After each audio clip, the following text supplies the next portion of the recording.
पिया कसती चौथैया चुंदिया रच के मोर छूटे नहीं छूटा वहाँ फंस गए डोर।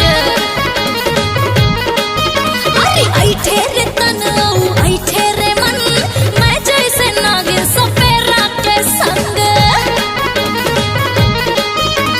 जड़ जुड़ हरा तुम गर्मी के संग मैं हाँ कवारी मोर मोहोगे भंग।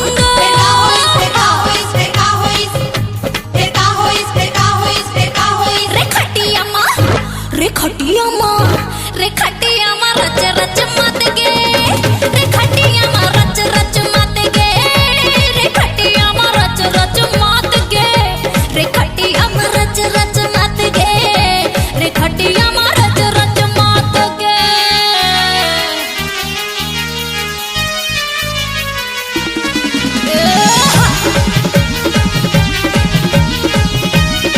ए तायो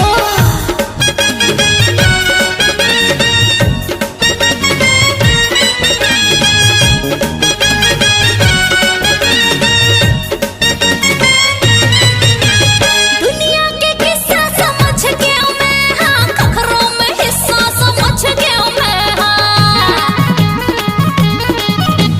दिखते दिखते बदल गया मैं हाँ पर पानी खस पिघल गया मैं हाँ।